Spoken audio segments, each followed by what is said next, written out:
Everyone, welcome to the knowledge care.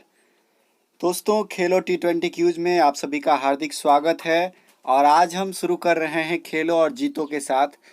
दोस्तों, इसमें होगा क्या कि जो लोग 10 लगातार क्यूज में हाईएस्ट स्कोर करेंगे उन्हें मेरी तरफ से 11 रुपये का पुरस्कार प्रदान किया जाएगा। ठीक है। और वो कन्फर्मेशन कैसे होगा, तो जो लोग 10 क्यूज में लगातार अच्छे स्कोर करेंगे उनको मैं नोट करते चलूँगा। और आखिरी में उनसे फ़ोन पर 3 प्रश्न पूछे जाएंगे और 3 में से अगर वो 2 का जवाब सही सही दे देते हैं तो उन्हें यह पुरस्कार की राशि प्रदान की जाएगी। तो चलिए आज खेलते हैं। चलिए, पहला प्रश्न आपके स्क्रीन के ऊपर ये रहा। पहला प्रश्न है, निम्न में से किस मुगल शासकों ने अपनी आत्मकथा स्वयं लिखी थी? ऑप्शन ए है शाह आलम और फर्रुखशियर, ऑप्शन बी है बाबर और जहांगीर, सी है जहांगीर और शाहजहां, डी है अकबर और औरंगजेब। बताइए क्या होगा इसका सही आंसर। तो इसका सही आंसर है दोस्तों बाबर और जहांगीर। बाबर ने अपनी आत्मकथा तुझ के बाबरी, जबकि जहांगीर ने अपनी आत्मकथा तुझ के जहांगीरी खुद लिखी थी। अतः सही आंसर क्या है? Option B. चलिए दूसरा प्रश्न, मौर्य वंश के तुरंत बाद किस वंश ने मगध पर शासन किया? ऑप्शन है आपके पास सातवाहन, शुंग, नंद, कण्व। तो इसका सही आंसर क्या होगा बताइए जल्दी से। इसका सही आंसर होगा शुंग वंश। जी हाँ, पुष्यमित्र शुंग वंश के संस्थापक थे और इन्होंने मौर्य वंश के अंतिम राजा बृहदरथ को मारकर क्या किया था? शुंग वंश की स्थापना की थी। चलिए तीसरे प्रश्न की तरफ। तीसरा प्रश्न है, बंगाल के विख्यात संत चैतन्य महाप्रभु निम्न में से किस शासक के समकालीन थे? 4 ऑप्शन आपके पास है, चलिए फटाफट बोलिए। आजम शाह, अलाउद्दीन शाह, हुसैन शाह, सिकंदर शाह, मोहम्मद शाह। क्या होगा इसका सही आंसर? दोस्तों, इसका सही आंसर है अलाउद्दीन हुसैन शाह। ऑप्शन बी बिल्कुल सही है। चैतन्य महाप्रभु इस शासक के समकालीन थे। चलिए प्रश्न संख्या 4, संत कबीर किन के शिष्य थे? 4 ऑप्शन है आपके पास, वल्लभाचार्य, रामानंद, चैतन्य, माधवाचार्य। तो सही आंसर इसका दोस्तों रामानंद, ऑप्शन बी बिल्कुल सही है। संत कबीर रामानंद के शिष्य थे, चेला। चलिए प्रश्न संख्या 5, स्वतंत्रता सेनानी खुदीराम बोस को कब फांसी हुई थी? जी हाँ, खुदीराम बोस जी को फांसी दे दी गई थी। बहुत बड़े क्रांतिकारी थे। ऑप्शन आपके पास 11 अगस्त 1908, बी है 23 मार्च 1931, सी है 11 अगस्त 1911, डी है 29 मार्च 1931।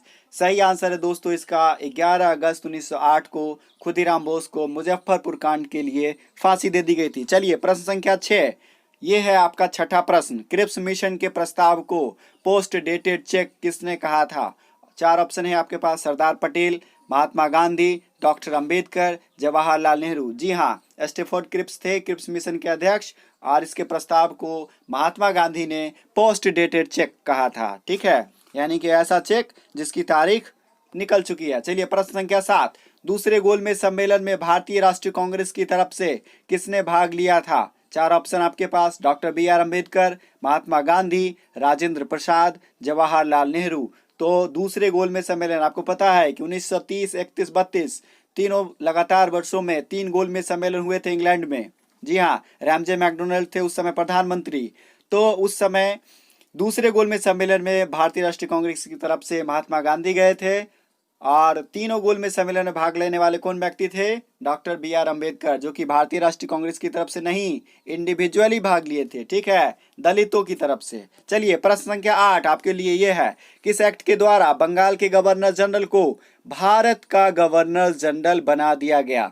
4 ऑप्शन है आपके पास, 1773 का रेगुलेटिंग एक्ट, ऑप्शन बी है 1813 का चार्टर एक्ट, सी है 1793 का चार्टर एक्ट, डी है 1833 का चार्टर एक्ट। बताइए जल्दी से बताइए। इसका सही आंसर है 1833 का चार्टर एक्ट, जिसके द्वारा बंगाल के गवर्नर जनरल को भारत का गवर्नर जनरल बना दिया गया और इसके तहत लॉर्ड विलियम बेंटिक भारत के पहले गवर्नर जनरल हुए। चलिए प्रश्न संख्या 9 आपके स्क्रीन के ऊपर ये है, संविधान सभा के कार्य संचालन समिति के अध्यक्ष कौन थे?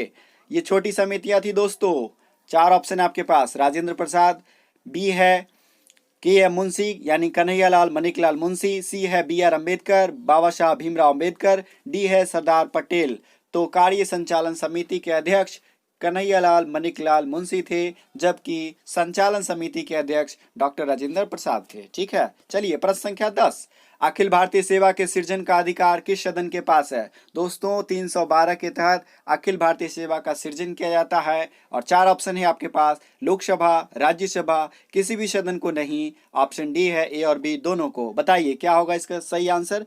तो अखिल भारतीय सेवा के सृजन का अधिकार राज्यसभा के पास है, राज्यसभा का यह विशेषाधिकार है। चलिए ऑप्शन बी बिल्कुल सही हो गया। प्रश्न संख्या 11 आपके स्क्रीन के ऊपर ये रहा। सेबी, जी हाँ सेबी यानी stock exchange board of India, SEBI का मुख्यालय कहाँ है, हेडक्वार्टर कहाँ है सेबी का? दोस्तों 4 ऑप्शन आपके पास है, कोलकाता, दिल्ली, मुंबई या पुणे। तो इसका सही आंसर है मुंबई। सेबी का मुख्यालय कहाँ है दोस्तों? मुंबई में। चलिए प्रश्न संख्या 12, भारत में माप की मीट्रिक प्रणाली कब शुरू हुई? 4 ऑप्शन है आपके पास, 1956 में, 1957 में, 1954 में, डी है 1955 में। इसका सही आंसर है 1956। ऑप्शन ए बिल्कुल सही है। भारत में मीट्रिक प्रणाली 1956 में शुरू हुई। प्रश्न संख्या 13, गुरु शिखर चोटी किस राज्य में स्थित है? जी हाँ, माउंट आबू पर्वत पर स्थित है यह गुरु शिखर चोटी। और ये 4 ऑप्शन है आपके पास, देख लीजिए, मध्य प्रदेश, राजस्थान, गुजरात, तमिलनाडु। क्या होगा इसका सही आंसर? जल्दी से बताइए। इसका सही आंसर होगा राजस्थान। ऑप्शन बी बिल्कुल सही है। प्रश्न संख्या 14, इडुक्की जल परियोजना किस नदी पर स्थित है? 4 ऑप्शन है आपके पास, पेरियार, तुंगभद्रा, गोदावरी, कृष्णा। क्या होगा इसका सही आंसर? तो इसका सही आंसर है पेरियार नदी पर इडुक्की जल परियोजना है दोस्तों। चलिए प्रश्न संख्या 15 की तरफ बढ़ते हैं।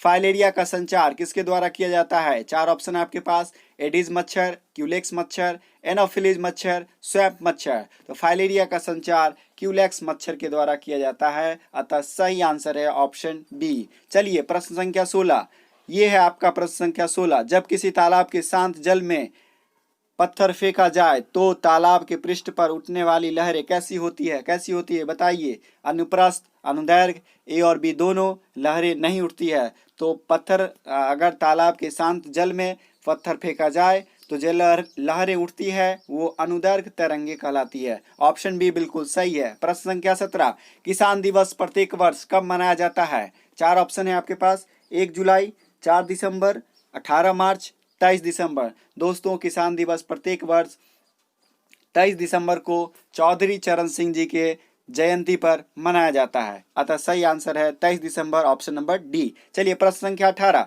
एलिसा टेस्ट किसके निदान के लिए किया जाता है? एलिसा टेस्ट, जी हाँ 4 ऑप्शन है आपके पास, पोलियो, एड्स, टीबी या कैंसर। तो एलिसा टेस्ट दोस्तों एड्स के लिए किया जाता है, एलिसा टेस्ट एड्स के लिए। चलिए प्रश्न संख्या 19, बास्केटबॉल में कुल कितने खिलाड़ी होते हैं? 4 ऑप्शन आपके पास, 4, 5, 6, 7। तो बास्केटबॉल में 5 खिलाड़ी होते हैं। बा मतलब 5, ठीक है, बा यानी 5, ठीक है। तो ऑप्शन बी बिल्कुल सही है। प्रश्न संख्या 20 और ये आखिरी प्रश्न है, तो बताइए हार्डवेयर क्या है? ऑप्शन है 4 ऑप्शन, कंप्यूटर का वह भाग जिसमें प्रोग्राम होता है, कंप्यूटर का भौतिक अंग, कंप्यूटर प्रणाली या कंप्यूटर वायरस। तो हार्डवेयर है दोस्तों कंप्यूटर का भौतिक अंग, अतः सही आंसर है ऑप्शन बी। तो आज ये था आपका चौथा क्यूज, आपने इसे खेला, आप इसका स्कोर जरूर बताएं। मिलते हैं नेक्स्ट क्यूज में, तब तक के लिए जय हिंद, जय भारत।